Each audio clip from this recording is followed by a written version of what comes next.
Merci à l'équipe de louange.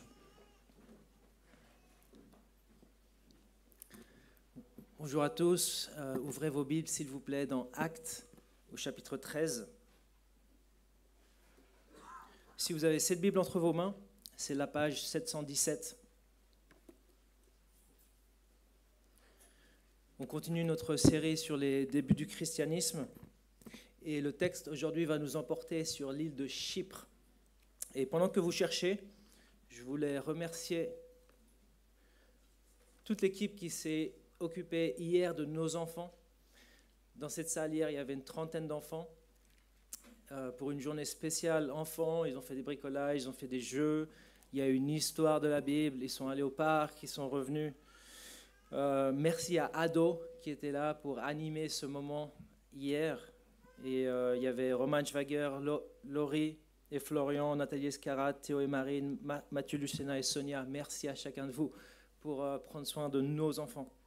Merci aussi à ceux qui étaient au stand hier, à la place du Mollard, pour le témoignage de notre Église. Alors jusqu'à maintenant, l'emphase, c'était Pierre. Le livre des Actes, on peut le diviser en deux parties. Du chapitre 1 jusqu'au chapitre 12, les actes, certains les appellent les actes de Pierre, et après, les actes de Paul. Jusqu'au chapitre 12, c'est l'évangile dans la terre d'Israël, et à partir du chapitre 12, chapitre 13, c'est l'évangile dans tout l'Empire romain. Et le protagoniste principal, c'est Paul, l'apôtre Paul. Donc on va lire les 13 premiers versets. Donc accompagnez-moi avec la lecture.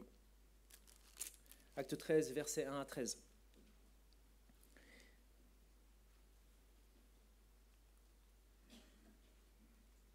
Il y avait dans l'église d'Antioche des prophètes et des enseignants, Barnabas, Siméon appelé le Noir, Lucius de Cyrène, Manaën qui avait été levé avec Hérode le tétrarque, et Saul. Pendant qu'ils rendaient un culte au Seigneur et qu'ils jeûnaient, le Saint-Esprit dit : « Mettez-moi à part Barnabas et Saul pour la tâche à laquelle je les ai appelés. »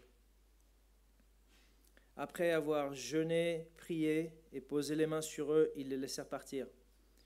Envoyés par le Saint-Esprit, Barnabas et Saul descendirent à Séleucie, d'où ils embarquèrent pour l'île de Chypre. Arrivés à Salamine, ils annoncèrent la parole de Dieu dans les synagogues des Juifs. Ils avaient aussi Jean pour aide. Ensuite, ils traversèrent toute l'île jusqu'à Paphos, où ils trouvèrent un magicien, un prétendu prophète juif appelé Bar-Jésus. Il faisait partie de l'entourage du gouverneur Sergius Paulus, un homme intelligent. Ce dernier fit appeler Barnabas et Saul et exprima le désir d'entendre la parole de Dieu. Mais Élymas, le magicien, c'est en effet ce que signifie son nom, s'opposait à eux et cherchait à détourner le gouverneur de la foi. Alors Saul, appelé aussi Paul, rempli du Saint-Esprit, fixa les regards sur lui et dit : « Homme plein de toutes sortes de ruses et de méchanceté, fils du diable, ennemi de toute justice, ne vas-tu pas cesser de pervertir les voies droites du Seigneur ? Maintenant, voici que la main du Seigneur est sur toi. Tu seras aveugle et pour un temps, tu ne verras pas le soleil. » L'obscurité et les ténèbres tombèrent immédiatement sur lui et il se tournait de tous côtés en cherchant quelqu'un pour le guider. Quand il vit ce qui était arrivé, le gouverneur crut, frappé qu'il était par l'enseignement du Seigneur. Paul et ses compagnons embarquèrent à Paphos pour se rendre à Perge en Pamphylie, mais Jean se sépara d'eux et retourna à Jérusalem. On va prier. Père Céleste, merci pour ta parole qui nous guide, qui nous aiguille, qui nous instruit, même par des histoires. Bénis-nous dans ce moment ensemble ce matin. On te le demande au nom de ton Fils Jésus. Amen. La dimension spirituelle de la mission. Prière, imposition des mains et opposition. C'est le titre du message de ce matin. Ce matin, les Écritures nous parlent de ce qu'on appelle le premier voyage missionnaire de Paul. Le voyage, il démarre, comme on l'a lu, à Antioche, une ville qui se situait en Syrie à l'époque de Paul, à l'époque de Jésus, mais qui aujourd'hui est en Turquie. C'est une ville qui existe toujours. À l'époque de notre récit, C'était la 3e ou la 4e plus grande ville de l'Empire romain, après Rome, Constantinople et Carthage. Avec Rome, Constantinople et Carthage, 3e ou 4e ville la plus grande. Le texte nous dit qu'il y avait une église dans cette ville. Il y avait une église dans cette ville. Alors, pour rappel, quand la Bible parle d'une église, la Bible ne parle pas d'un bâtiment, la Bible parle d'un groupe de chrétiens. Il y avait une église dans cette ville. Les chrétiens n'ont pas commencé à construire des édifices pour se réunir jusqu'au 4e siècle. Ils se réunissaient dans les maisons. Donc là, quand le texte nous dit qu'il y avait une église dans cette ville, il y avait un groupe de chrétiens. Et ces chrétiens, ils avaient beaucoup de ressources. On a parlé de leurs ressources financières. Quand on a vu Acte 11, on a vu qu'ils avaient préparé une collecte d'argent qu'ils avaient envoyée aux chrétiens de Jérusalem. Mais cette église n'a pas seulement des ressources financières, elle a des ressources aussi, des ressources humaines. Le texte nous parle, au verset 1, de 5 personnes. Je lis le verset 1, « Il y avait dans l'église d'Antioche des prophètes et des enseignants, Barnabas, Siméon appelé le Noir, Lucius de Cyrène, Manaën et Saul. » 5 hommes d'horizons différents, de lieux géographiques différents, même de couleurs différentes. Il y a le Noir, Siméon appelé le Noir, probablement venait d'Afrique. Mais ils étaient unis pour la cause de l'Évangile. Alors ces personnes sont des prophètes et des enseignants selon le texte. On a parlé des prophètes dans notre étude biblique en semaine, donc je ne vais pas tout répéter, mais simplement dire que des prophètes aujourd'hui en 2025, il n'y en a plus. Déjà, on voit personne qui fait ce que les prophètes de la Bible faisaient. Et en plus de ça, la Bible, le Nouveau Testament nous dit que les prophètes, les apôtres et les prophètes étaient là pour établir le fondement de l'Église. Dieu a donné des apôtres et des prophètes à son Église, aux chrétiens, pour le démarrage du christianisme, pour ainsi dire. Dans un sens large, il y a des prophètes, ceux qui annoncent la parole, mais pas dans le sens technique de personnes qui ont des révélations directes de Dieu. On a tout ce qu'il faut aujourd'hui dans la parole de Dieu. Eux n'avaient pas encore la Bible. C'est pour ça que Dieu a donné des prophètes à cette époque-là. Donc le Saint-Esprit dit de mettre à part Barnabas et Paul, de les mettre à part pour apporter la parole de Dieu, annoncer l'Évangile dans d'autres endroits géographiques, dans des endroits géographiques assez lointains. Ils vont commencer par l'île de Chypre. Barnabas et Saul, c'est des gens qu'on connaît déjà, nous qui avons étudié le livre des Actes depuis plusieurs semaines. Saul, c'était un juif de Tarse qui était au départ persécuteur de l'Église, c'est-à-dire persécuteur des chrétiens, mais qui s'était fait arrêter sur le chemin de Damas par Jésus. De persécuteur, Paul est passé à être persécuté aussitôt qu'il s'est converti au christianisme. On a vu ça dans le passage de Acte 9. C'est quelqu'un qui avait 2 noms, Paul et Saul. Saul et Paul. Saul, ou on devrait peut-être plutôt le prononcer Shaoul, c'était son nom hébreu. Et Paul, c'était son nom grec, qui lui était plus utile pour la mission en dehors de la terre d'Israël. Et c'est d'ailleurs le nom qu'il va utiliser à partir de maintenant, à partir de ce texte. Barnabas, c'était son grand ami. C'était le grand ami de Saul ou de Paul. Barnabas, c'était un chrétien de l'île de Chypre, justement, où ils sont allés dans leur premier voyage missionnaire. Barnabas, ce n'était pas quelqu'un qui avait été un opposant à Jésus. Barnabas, c'était un juif qui avait reconnu Jésus depuis tout le début comme le Messie qu'annonce l'Ancien Testament, le Messie qu'annonce les prophéties, le Messie qu'annonce le Tanakh, la Bible des Juifs, notre Ancien Testament. Il l'avait reconnu comme Messie depuis le début. Et ils étaient très amis avec Paul. C'est Barnabas qui avait dit à l'église de Jérusalem que Paul s'était vraiment converti, que ce n'était pas un espion. Parce que l'église de Jérusalem avait un peu peur de ce Paul. Est-ce que c'était vraiment une conversion? Est-ce qu'il n'était pas là pour infiltrer l'église? Et Barnabas a pris Saul et il leur a dit, non les gars, Paul, c'est vraiment un bon gars, il s'est converti. On peut confier en lui. Donc c'est des grands amis. Et ils ont fait ce voyage ensemble. Au verset 3 de notre texte, on lit que les chrétiens d'Antioche prient, ils jeûnent et ils imposent les mains sur Barnabas et Paul. Je parie que tu sais assez bien ce que c'est la prière, peut-être un peu moins le jeûne, et peut-être que l'imposition des mains, c'est quelque chose d'un peu mystérieux pour toi. L'imposition des mains, c'est-à-dire poser les mains sur quelqu'un, souvent avec la prière en même temps, c'est quelque chose d'assez méconnu. Le commentateur Alexander Strauch, qui a écrit un livre, c'est un commentateur et un expert sur la gouvernance d'Église. Je vous recommande ce livre si jamais, sur les anciens, sur les responsables d'Église. Écrit la chose suivante à la page 360. À cause de la confusion et de la superstition qui entoure aujourd'hui l'imposition des mains, beaucoup d'églises ont totalement renoncé à la pratique. Beaucoup d'églises, mais pas toutes. Certaines la pratiquent encore, l'imposition des mains. Voilà à quoi ça ressemble. Là, c'est mon ami Jimmy Pierre de Haïti, avec qui j'ai étudié aux États-Unis. Et il y a l'imposition des mains. Un groupe d'hommes responsables d'église pose les mains sur lui et prie pour lui. Cette photo-là, c'était lors de la cérémonie où il a été ordonné, c'est-à-dire la cérémonie où l'Église l'a nommé et l'a désigné pour une fonction. C'était la cérémonie officielle dans laquelle il a été installé et établi dans la charge que l'Église lui avait donnée. Moi aussi, j'ai été ordonné, j'ai été désigné et établi comme pasteur d'une église. Et il y a eu l'imposition des mains aussi. Je suis là à droite. Et tu peux reconnaître un peu l'époque de l'histoire à laquelle ça s'est fait.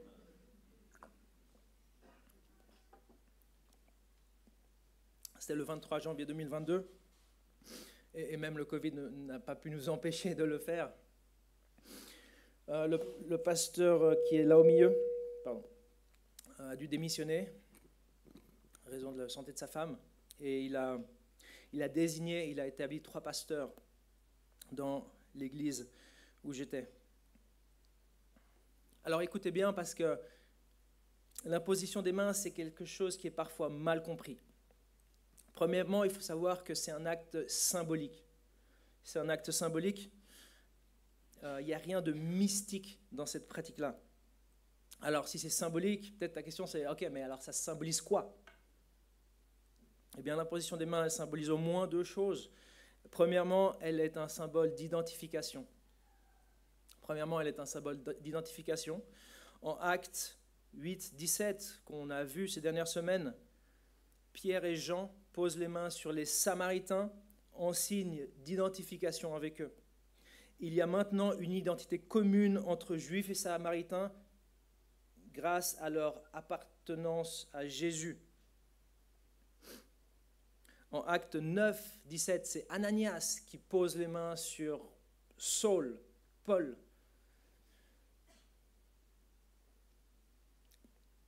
Ananias pose les mains sur Paul, qui est désormais son frère. Il s'identifie avec lui comme pécheur désormais pardonné. Donc premièrement, c'est un symbole d'identification, mais c'est aussi et surtout un symbole de transfert. Un symbole de transfert, un transfert de péché, un transfert de charge, un transfert d'autorité. Dans l'Ancien Testament, on voit que les adorateurs devaient poser les mains sur l'animal qui allait mourir à leur place. Là, l'imposition des mains symbolisait le transfert du péché de l'homme à la bête. Symbolisait. Dans Acte 6, qu'on a lu aussi, qu'on a vu ces dernières semaines, les apôtres posent les mains sur sur ce groupe de 7, les 7 premiers diacres, si tu veux.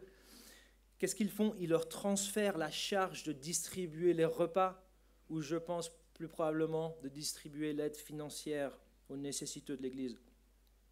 C'est un transfert de responsabilité. Celle-ci passe des apôtres aux 7.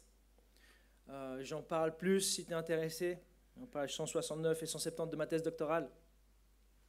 Si tu as de la peine à t'endormir une fois la nuit, n'hésite pas. C'est ce que ma femme m'a dit. Elle a dû tout lire, la pauvre. Dans notre texte, c'est quoi le transfert? Dans notre texte, c'est la charge d'annoncer l'évangile dans des terres lointaines qui est transférée à Barnabas et à Saul. Tout le monde dans l'église d'Antioche ne peut pas faire un voyage missionnaire pour annoncer la parole. Certains ont des obligations, certains ont leur boulot, certains ont des enfants, certains sont malades, certains ne sont plus en capacité de partir annoncer la parole dans tout l'Empire romain. Mais la charge est transférée à Barnabas et à Paul.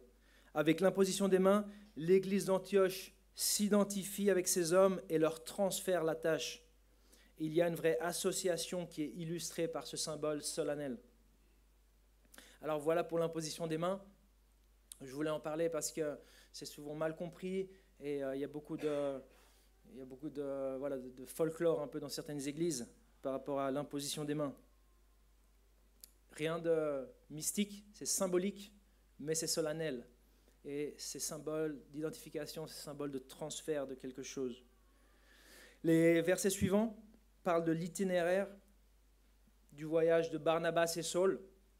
Et pas seulement en fait, de Barnabas, Saul et aussi Jean. Le verset 5 dit que Jean les accompagnait, Jean était là pour les accompagner, pour les servir, pour les aider. Jean aussi, on l'a rencontré dans le passé, Jean surnommé Marc, celui qui a écrit l'évangile de Marc, c'était le cousin de Barnabas, c'était aussi quelqu'un qui avait une maman qui s'appelait Marie.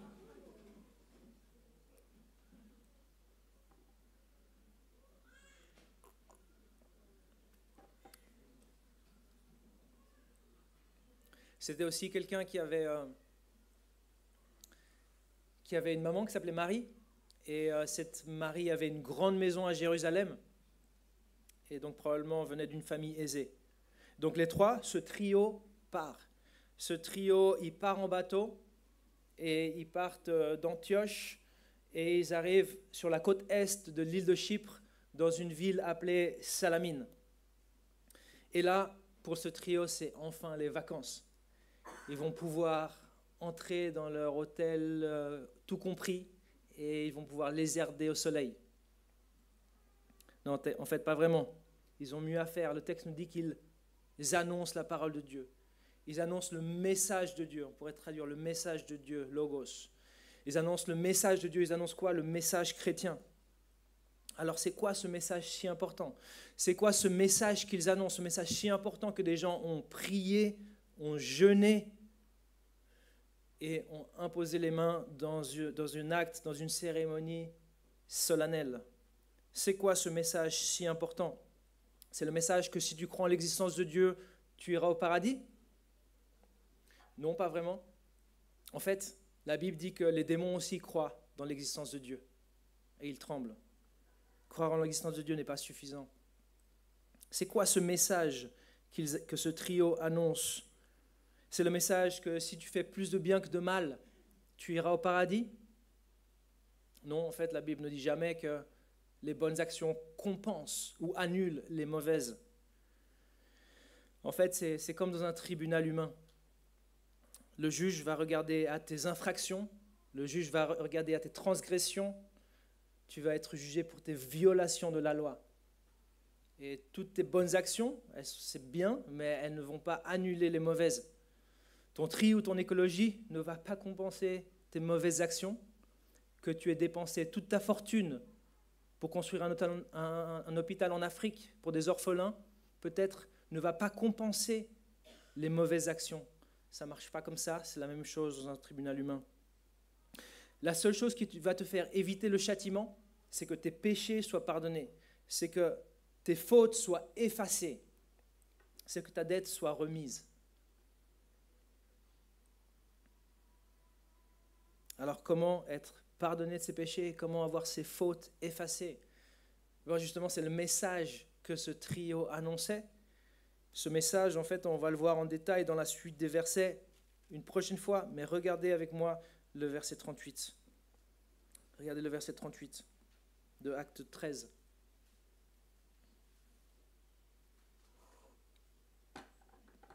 Sachez-le donc, mes frères, ça c'est le trio qui parle, qui annonce la parole de Dieu. Sachez-le donc, mes frères, c'est par lui, en parlant de Jésus, c'est par lui que le pardon des péchés vous est annoncé. Et c'est par lui que toute personne qui croit, sous-entendu en lui et en ce qu'il a fait, est libéré de toutes les fautes dont vous ne pouviez pas être libérés par la loi de Moïse. Il est en train de parler à des Juifs, donc c'est pour ça qu'on a cette référence à la loi de Moïse. Le message que le trio annonçait, c'est que le pardon des péchés s'obtient par Jésus. Ce n'est pas par Moïse, ni Mahomet, ni Mère Teresa. C'est par Jésus qu'on obtient le pardon des péchés. Et la raison, c'est que la mort de Jésus, elle a une valeur spéciale. La mort de Jésus, c'est une mort qui est substitutive. Dans le mot substitutive, il y a le mot substitution. Une substitution, c'est quoi? C'est un remplacement. C'est comme au foot. Il y a eu un remplacement sur la croix. Jésus t'a remplacé. Jésus t'a remplacé, il a pris le châtiment de Dieu. Il a été abandonné du Père pour que tu n'aies pas à l'être. Il a pris ton châtiment. Si tu crois en cela et si tu confies en Jésus pour le pardon des péchés, tu peux être sauvé de tes fautes, tu peux être pardonné de tes fautes et tu peux avoir la vie éternelle. C'est ce que dit la Bible. Sa mort, elle a une valeur spéciale, c'est une mort substitutive. Il y a l'idée de substitution là-dedans. Et cette idée de substitution, ce n'est pas quelque chose que les apôtres ont inventé pour expliquer aux suiveurs de Jésus qu'est-ce qui s'était passé avec la mort de Jésus. Ce n'était pas quelque chose qu'ils ont inventé pour expliquer de manière convaincante ou en tout cas la satisfaction des disciples qu'est-ce qui s'était passé là avec la mort de leur héros. Ce n'est pas une invention des apôtres, ce n'est pas une invention du christianisme, cette idée de substitution. Regarde ce que dit le livre d'Ésaïe. Le livre du prophète Ésaïe dans l'Ancien Testament, dans le Tanakh, la Bible des Juifs, écrit au 8e siècle avant Jésus-Christ. Méprisé et abandonné des hommes, homme de douleur et habitué à la souffrance, semblable à celui dont on détourne le visage, nous l'avons dédaigné et nous n'avons fait de lui aucun cas. Et regarde maintenant l'idée de substitution qui est là. Donc quelque chose écrit des siècles et des siècles avant le christianisme, pour bien t'expliquer que ce n'est pas une invention du christianisme. Cependant, ce sont nos souffrances qu'il a portées. C'est de nos douleurs qu'il s'est chargé, et nous l'avons considéré comme puni, frappé de Dieu et humilié. Mais il était blessé pour nos péchés. Il était brisé pour nos iniquités. Le châtiment qui nous donne la paix est tombé sur lui, et c'est par ses meurtrissures que nous sommes guéris. Nous étions tous errants comme des brebis, chacun suivait sa propre voie, et l'Éternel a fait retomber sur lui l'iniquité de nous tous. Tu vois l'idée de substitution? Alors le trio annonce la parole de Dieu. Ils annoncent la parole de Dieu dans les synagogues des Juifs, là où ils arrivent, à Salamine. C'est-à-dire, ils disent, écoute ça, c'est Jésus-Christ. C'est Jésus-Christ qui accomplit cela. Et en croyant en Jésus-Christ, tu peux être pardonné de tes péchés. Ils annoncent la parole de Dieu et ils saturent l'île. Ils vont de l'est à l'ouest, ils traversent et ils vont jusqu'à Paphos, dans la côte ouest. Et là c'est le clash. Il y a un prétendu prophète, c'est-à-dire quelqu'un qui se fait passer pour un porte-parole de Dieu mais qui ne l'est pas. Cette personne-là, le texte nous dit que c'est Bar-Jésus, qui s'appelait aussi Élimas. C'est un magicien, c'est un sorcier, c'est quelqu'un qui faisait de la magie noire. Et cette personne-là, elle s'oppose aux apôtres, à ce trio, à Barnabas, Saul et Jean-Marc. Pourquoi? Parce qu'il voulait détourner le gouverneur Sergius Paulus de la foi. On le lit au verset 8 et je vais le relire. Acte 13, verset 8 dit ceci. « Mais Élimas, le magicien, c'est en effet ce que signifie son nom, s'opposait à eux et cherchait à détourner le gouverneur de la foi. » Ce qui suit, on l'a lu, c'est le premier miracle de Paul. Paul rend Élimas aveugle, quelque chose qu'a représenté Raphaël. L'architecte, le peintre Raphaël a représenté cette scène-là. On voit à droite Élimas qui cherche son chemin, qui est aveuglé. Au centre, on voit Sergius Paulus. Et à gauche, Barnabas et Paul avec les auréoles pour les reconnaître. Premier miracle de Paul, Paul aveugle Élymas. Le gouverneur au sang de Sergius Paulus voit ceci et il croit. Il voit ce qui s'est passé et il croit. Il croit le message, il croit que Jésus est le Messie, le Fils de Dieu. Et toi, mon ami, tu crois en Jésus? Sergius Paulus a vu quelque chose d'incroyable et il a cru. Il a vu quelque chose de surprenant et il a cru. Et toi, tu crois? Toi, peut-être tu n'as rien vu de surprenant, mais Jésus a dit à Thomas, « Heureux celui qui croit sans voir. » Heureux celui qui croit sans voir. Jésus n'a pas dit « Heureux celui qui croit sans évidence ». Il a dit « Heureux celui qui croit sans voir ». Des évidences, on en a. Des évidences, on en a tous, à commencer par cette prophétie, écrite au 8e siècle avant Jésus-Christ, qui prouve la fiabilité de la Bible. Et des prophéties comme celle-ci, écrites des siècles et des siècles à l'avance, et tu peux le confirmer toi-même, hein, tu peux aller voir. Tu peux aller voir sur Wikipédia, dans l'encyclopédie que tu veux, ça a été écrit des siècles et des siècles avant Jésus-Christ. Ésaïe a vécu au 8e siècle avant Jésus-Christ. Certains critiques de la foi chrétienne disent non, ce n'est pas Ésaïe qui l'a écrit, mais ils mettent quand même ce texte 500 ans avant Jésus-Christ. Ça prouve la fiabilité de la Bible. Et des prophéties comme ça, il y en a beaucoup. Il y en a énormément. À Noël, on fête la prophétie de la naissance de Jésus à Bethléem, quelque chose qui a été prédit à l'avance, 500 ans à l'avance aussi. Des évidences, il y en a. Des évidences, il y en a dans la Bible, des évidences, il y en a dans l'histoire, des évidences, il y en a dans la nature. Des évidences pour croire, tu en as. Elles sont là, mais comme j'ai dit dans le passé, et comme je le dis, croire, ce n'est pas juste quelque chose qui t'arrive. Croire, c'est une décision que tu dois prendre, en base à des évidences. Croire, c'est une décision que tu dois prendre. Alors, si tu ne crois pas en Jésus, moi, je t'encourage. Je t'encourage à considérer que la mort de Jésus, ce n'était pas un accident, mais c'est Dieu qui l'a permise pour te substituer à toi sur la croix, pour que toi, tu n'aies pas à être séparé du Père. C'est ton péché qu'il a pris sur la croix. Si tu crois en cela, si tu confies en Jésus-Christ, tu as la vie éternelle. C'est ce que la Bible dit. C'est ce que je crois. La suite du voyage, on va la voir la prochaine fois. Mais notons qu'il y a une perte dans le trio. De l'île de Chypre, ils partent en bateau et ils montent dans ce qui est aujourd'hui la Turquie. Et en arrivant en Turquie, il y a Jean qui se sépare, qui retourne à Jérusalem. C'est quelque chose, pour ainsi dire, qui va rester en travers de la gorge de Paul. Paul ne va pas aimer cela, on va le voir plus tard et on en parlera en temps et en heure. Qu'est-ce qui s'est passé?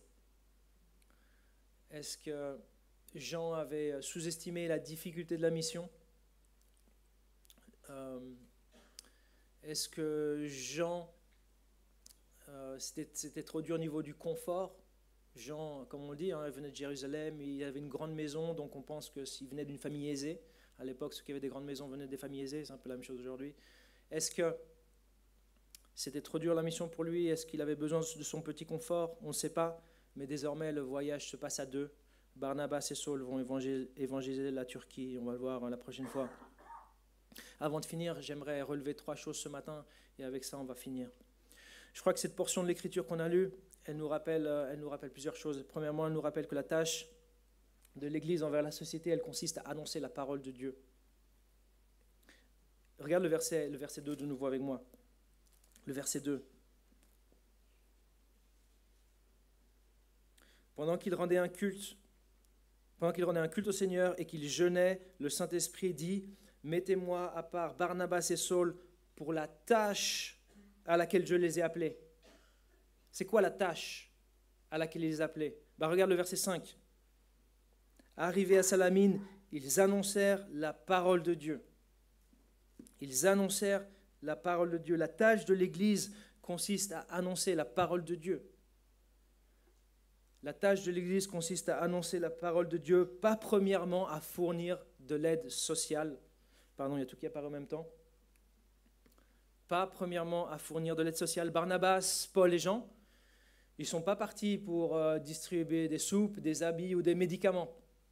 Ça aurait été très bien de le faire. mais ce n'était pas la mission que le Saint-Esprit leur a donnée. Mais Étienne, pourquoi tu mets en opposition l'annonce de l'Évangile avec l'aide sociale? Pourquoi ça doit être ou l'un ou l'autre? Étienne, tu n'es pas en train de faire une fausse dichotomie ici? Pourquoi l'Église ne doit pas faire les deux si elle le peut? Exactement, si elle le peut. Mais dans la vie, il y a ce que tu aimerais faire et il y a ce que tu peux faire. Dans une situation où les ressources sont limitées et où l'Église n'a pas suffisamment de fonds pour aider les siens à la hauteur de ses attentes, l'aide sociale ne peut pas être une priorité dans la mission de l'Église. D'ailleurs, pour être précis, quand le Nouveau Testament exhorte l'aide sociale, c'est toujours dans le contexte de l'Église. L'aide matérielle et financière, c'est pour les autres membres de l'Église.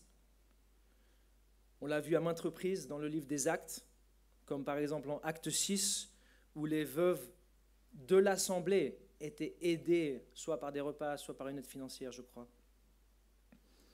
Donc je dis ça parce que même si c'est bien d'apporter une aide physique, ce n'est pas essentiel. Même si c'est bien, ce n'est pas essentiel. Ce qu'il faut, c'est annoncer la parole. Ça, c'est le plus grand des cadeaux. Annoncer la parole, la réconciliation avec Dieu et le pardon des péchés. C'est le plus grand des cadeaux. Ça vaut mieux que de l'argent et de l'or. Pierre a dit à ce paralytique, « Je n'ai ni argent et or, mais ce que j'ai, je te le donne. » Et là, il le guérit et il lui parle de Jésus. Annonce la parole, c'est le meilleur des cadeaux. La deuxième chose que nous rappelle ce texte, c'est que l'annonce de l'Évangile, elle rencontre de l'opposition. C'est un peu une platitude, mais c'est important de le rappeler. L'annonce de l'Évangile rencontre de l'opposition. Depuis qu'on a commencé à étudier le livre des Actes, on a lu des épisodes d'opposition. Les apôtres ont été menacés, ils ont été emprisonnés, ils ont été fouettés, Étienne a été lapidé, Jacques décapité. Aujourd'hui, l'opposition, elle incarne le personnage d'Élymas, mais c'est la même opposition. C'est la même opposition. Les premiers chrétiens savaient que le message allait provoquer certaines réactions négatives, mais écoute bien, ils l'ont annoncé quand même, ce message. Ils l'ont annoncé quand même. La tentation pour nous, ça serait d'annoncer un message un peu modifié. La tentation, ça serait de présenter un évangile soft, pour ainsi dire, un évangile qui te caresse dans le sens du poil, pour éviter l'opposition. Mais ça ne serait pas le vrai évangile. Jésus est une bonne nouvelle seulement quand tu annonces la mauvaise nouvelle qui dérange d'abord, à savoir qu'on est tous pécheurs et qu'il y a un jugement à venir. Ne cherche pas à modifier le message quand il rencontre de l'opposition. En fait, cherche à le modifier quand il ne rencontre pas d'opposition. Ce n'est pas normal s'il ne rencontre pas d'opposition. Ne cherche pas à modifier le message quand il rencontre de l'opposition. Jésus, qu'est-ce qu'il a dit Jésus ? Je suis venu apporter la paix sur la terre. Non, il n'a pas dit ça. Il a dit, je ne suis pas venu apporter la paix, je suis venu apporter l'épée. Pas qu'il le veuille, mais c'est le message. Il provoque cela de l'opposition parfois. Ne cherche pas à modifier le message à cause du fait qu'il rencontre de l'opposition. Troisièmement, la mission a une dimension spirituelle. On l'a vu avec Élymas. Élymas, ce faux prophète, ce sorcier, cette personne qui pratiquait la magie noire selon les commentateurs. Élymas travaillait pour l'ennemi, comme Paul d'ailleurs avait travaillé dans l'ennemi dans le passé, sans le savoir, où il persécutait les chrétiens. Et intéressamment, comme Paul, Élymas a été aveuglé. Sur le chemin de Damas, Paul avait été aveuglé, et là c'est Paul qui aveugle Élymas. Il est probable que Paul aveugle Élymas, et le texte dit pour un temps, pour lui donner du temps de réfléchir et de se repentir. C'est souvent quand on perd tout qu'on est le plus clairvoyant. C'est souvent quand Dieu t'enlève ton bien-être, ton boulot, ta santé, que tu commences à réfléchir à la vie, à la mort et qu'est-ce qu'il y a après. Il est probable qu'en aveuglant Élymas pour un temps, Paul veut lui permettre de réfléchir, de se repentir. Et toi, si tu as tout perdu, c'est peut-être un moment privilégié pour réfléchir et pour te repentir, pour revenir à Dieu. La dimension spirituelle de la mission, elle se voit aussi dans l'activité du Saint-Esprit. Je ne sais pas si tu as prêté attention, mais c'est le Saint-Esprit qui parle. Au verset 2, il parle par ses prophètes, mais c'est le Saint-Esprit qui parle. C'est le Saint-Esprit qui envoie Barnabas et Saul. Et c'est par le Saint-Esprit que Paul neutralise Élymas en le rendant aveugle. Et finalement, cette dimension spirituelle de la c'est partir sans la prière. Rien d'important ne se passe sans la prière. Rien d'important ne se passe sans la prière. Alors prie pour que le message fasse son effet. Prie pour être courageux face à l'opposition s'il y en a. Prie pour ceux qui annoncent l'évangile, les pasteurs, les missionnaires. Prie pour eux. Rien d'important ne se passe sans la prière. Alors on va s'arrêter là pour ce matin. Et la prochaine fois, on verra l'évangile en Turquie. Accompagnez-moi dans la prière.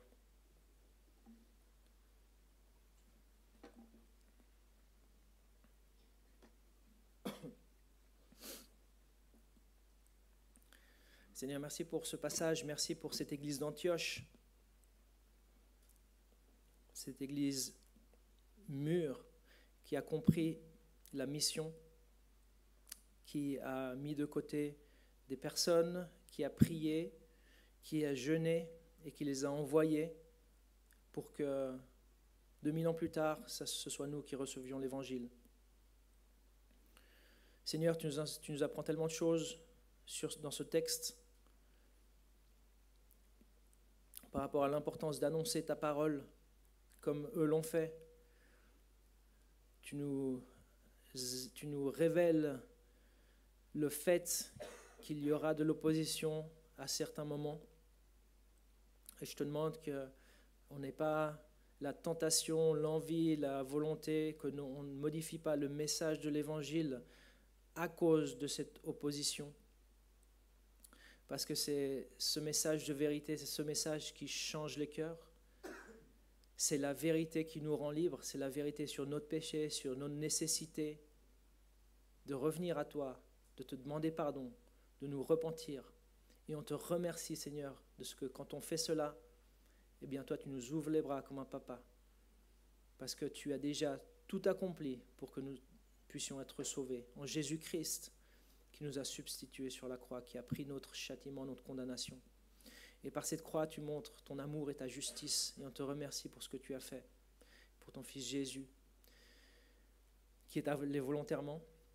Et il a dit, ma vie, personne ne me l'ôte, c'est moi qui la donne. Merci pour ton Fils qui nous a tant aimés. Seigneur, je te demande aussi qu'on puisse prier. On a entendu parler de la dimension spirituelle de la mission qui nous a été rappelée ce matin, et qu'on puisse prier pour ceux qui annoncent ta parole, les pasteurs, les missionnaires, les évangélistes, pour que la parole fasse son effet, pour que tu les protèges, pour que tu leur donnes du courage face à l'opposition. Et bénis-nous dans le reste de ce culte, c'est ce qu'on te demande. Au nom de Jésus-Christ, amen.